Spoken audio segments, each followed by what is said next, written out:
Hello, hello, hello. Good morning, good afternoon, around the world, wherever you are. Oh, fun times. So, yes, busy on lathe behind me. I see that. Right out. So, this is videos for a fellow YouTuber, Mr. Smith, whatever his first name is. English guy, I think. Mr. Smith, I presume. Trying to copy my UFO video and saying it's a string and a round ball. Let's explain that you can't do that when it's actually a lifter. I don't think your string's good enough to hold electrical charge. Wow. Anyway, time to explain for others as well that lifters are built by many different people and scientists around the world for a long time. T. Townsend Brown is infamous for that, as well as Ken Shoulders and a French gentleman that made a copy of a lifter that kind of acts like my UFO. A video of it. Some of the videos are uploaded on the internet. Mr. Smith. So let's explain my toy UFO that so many people like to lambast me with.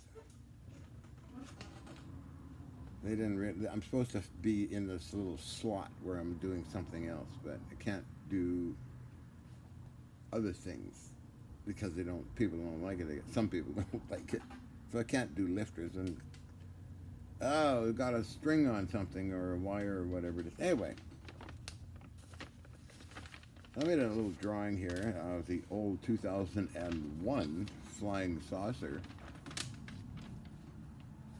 And I didn't make it. It was made by Prop Shop. What was it? Yeah. Reatrade Group. And filmed in, been filmed on Fox TV. Fox TV. Check it out. Ghost Best Evidence, caught on tape. Jonathan Frakes was the narrator. Kiewit Entertainment Group. Then it was filmed with Beyond Invention. Peter Von Buckhammer, my agent, by the way, who you shouldn't be using my footage without talking to my agent. www.griffinfilmproductions.com and other shows. So anyway, let's get down to how you can make one of these things and not use a round ball. All right. Okay, so what you need is very light as possible, finest foam you can find. Let's put it here. I'm going to use a pointer or something. This is foam, very fine, delicate, feathery, light foam. This here is very thin, many layers, 1, 2, 3, 4, maybe 6, 7, 8, 10, 12, 13, 14 layers of specially cut aluminum foil, thin as you can get it. Comes from the top down, so it comes out, branches out to the very bottom, and it's wider. And on the very bottom you get, let's see, this pattern, all pointy, rough, cut with special things, made all tiny little points, because points like to throw out ions, and you don't know that, and a sharp point like that will make a long spark, where a round ball will make a short spark. And so you get so you get very thin wire, number 32 gauge or number 44 gauge recommended steel wire used for vintage recordings. The old steel wire recording devices, very fine, hair thin wire, very strong. And then this goes up. This wire is attached to the top. The wire goes up to a tiny nylon pulley that's very well insulated on another insulator onto a fixed area that's solid. And that goes down. to an angle onto another pulley that has counterweight. Tiny amounts of counterweight.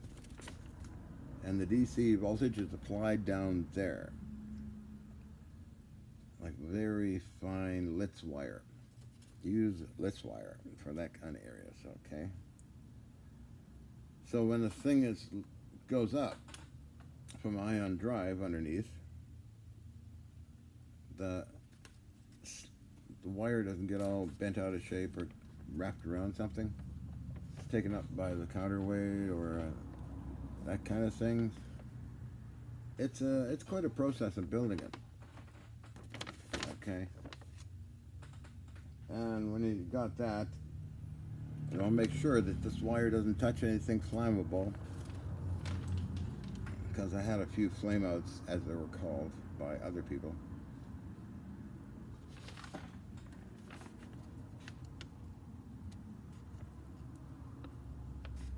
Not pleasant, because a tiny wire like that can produce a lot of spark activity. 30,000 volts direct current. Not a big transformer system, a unit maybe about like that. High potential test set or something like that you can find, or dielectric test set. A number of mine were U.S. Navy as well as Hypertronics, given to me by the Hypertronic company a long time ago. Beautiful unit. So then, if you want to add some more magic to it, you can turn on a small Van de Graaff generator somewhere in the same area, which I did, and it's not shown, unfortunately, in the early days of camera.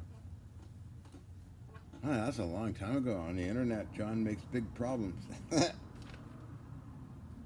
So, okay, what else I wrote on here? Wire, steel, slack take up by counterweight, which can be in grams. Foam, A7 type. That was the type they used, I remember. Nylon pulleys, tiny. Foil, thinnest possible you can find. And good aluminum, or if not, copper plated. Or even copper foil. Let's see. So the copper foil comes down inside the foam, right? Comes down and gets wider, kind of like comes down like that, and it gets very wide here, and that's where your big brush is. Here, where it's really wide, and this turned up just a thin piece of foam. But if you touch something that's ground, it'll burn that out. You get a flame out inside there, and you don't want that. So luckily, I was very cautious. I don't know whatever happened to this toy UFO thing. It was used on Beyond Productions, not Beyond Production, but Beyond Invention in 2006.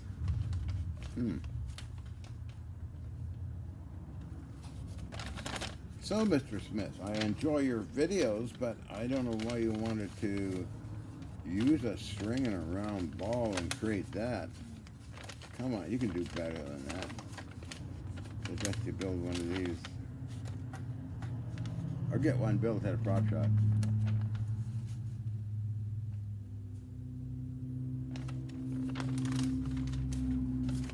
I got lambasted before with that. Somebody enhanced it where you can see the wire itself. And, oh, look, he's got a UFO on a string. So I sent links to the other videos. Like I said, there's one where it's on Fox. Excuse me, I've been coughing lately and I don't like it. And it's another warm day today, and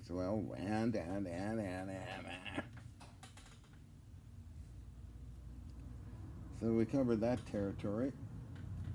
Mr. Smith, I think your name's Smith, last name is Smith.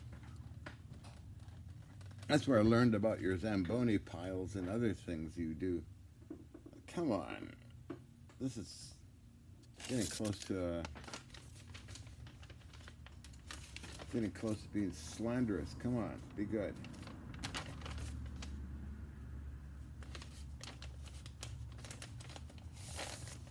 Some people's children, man. come on, man. Yeah, I've always been this nutty. Another point, I've always been this way ever since as a kid. If this hasn't been published on television, because TV people want me to act a certain way. Can you do this? Can you not wear that and all that stuff? Which I don't mind. It's just good money, $1,000 a pop. A couple hours or an hour, a couple of days. 16 grand for the Ark of the Covenant revealed. Check out that. There's a lot of high voltage done in that one. My co-star was Marianne Hyndman, who's very active with her honey colony products. She's in Florida working on stuff. We were together on the Quantum Leap, no, the Quantum Zoom, or something like that. I forget what the name of it anyway.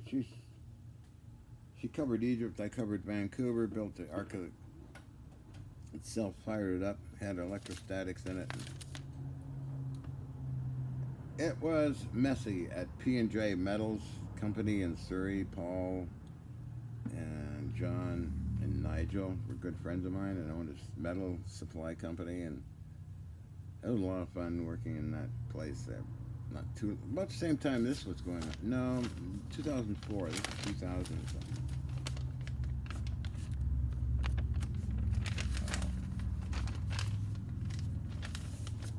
And if you're okay, gang, there'll be others interested in this thing, so be careful. Inspiring young people to build this, but do it under guidance. Okay, don't mess around. Get electrocuted, start a fire, which has happened.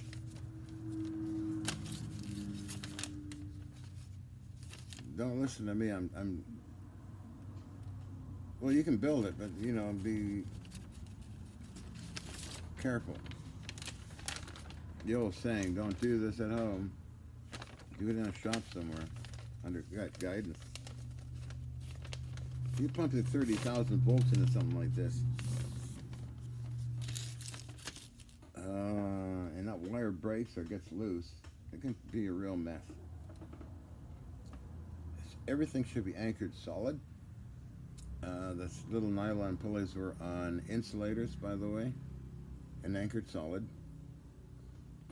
And make sure nothing's around where the wire comes down or up and around, because if that happens, it comes off the pulley, it can fall down and create a fire. Okay? Got that through your little heads? Little buggers. So that's what you do with lifters. And for more information, I'm not even a scientist. I'm not an inventor. I'm nothing really. I'm just a scrap collector, right? Right. And do not worship me. Thank you. For more information on these, you'll want to look up the research on the French scientist. I forget his name, unfortunately, but he had a unique lifter that was very powerful, like this thing. Ken Shoulders had one of these as well. And he had fun with lifting up with ion thrust. Who else has these things? I mentioned T. Townsend Brown had massive ones. And other scientists had a bunch of these things. Somewhere on YouTube. Look it up. Alright. So, covered the video on Good Day, Mr. Smith, who's, I think, English.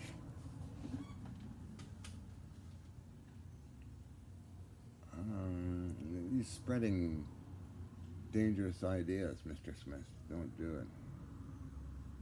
Come on, get the hobbits inspired. Make more Zamboni piles and do your homework. Don't be such an old British tot.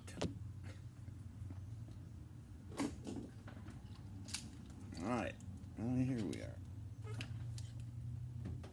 No fun being silly like that. I gave you the idea on how to build it. Now it's up to you to build it. Not string or a round ball and some generator running in the background making a sound effect. No. Let's see, what else we got here?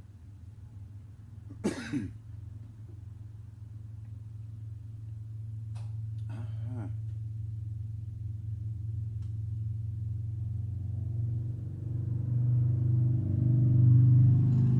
Let's see how long I've been talking before I reinforce this thing here.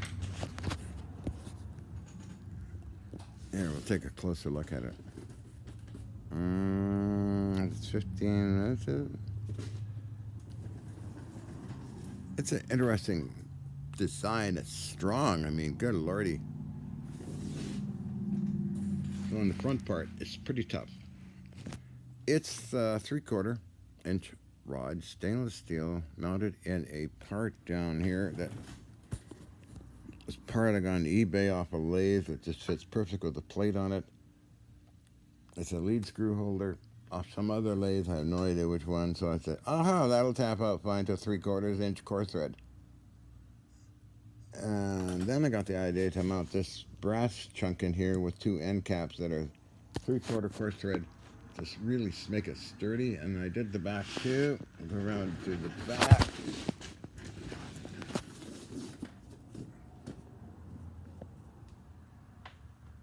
Oh, doctor.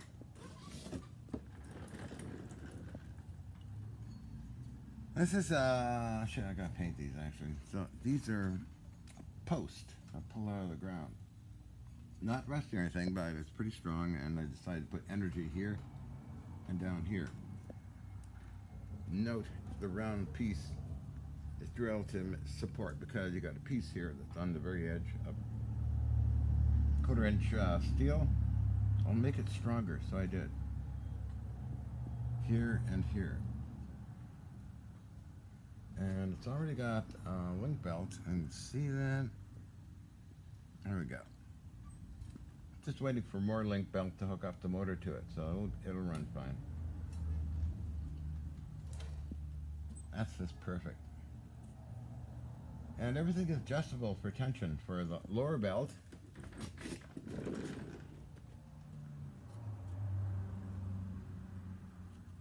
That's about right. And this belt, everything's adjusted by these nuts for tension. Take tension off, undo, drop it 1/4 inch or whatever. And then on the front, the same thing.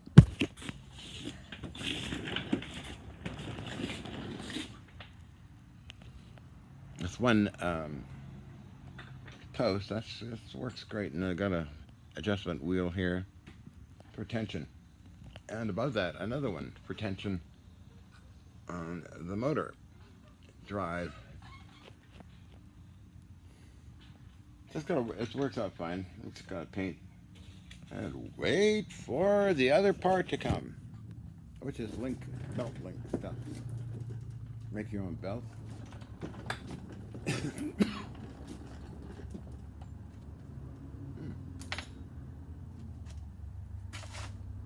So anyway, I've got some other things I got to do. I might make a video Video later on. I don't know. Good day, Mr. Smith. Alright, so we go now.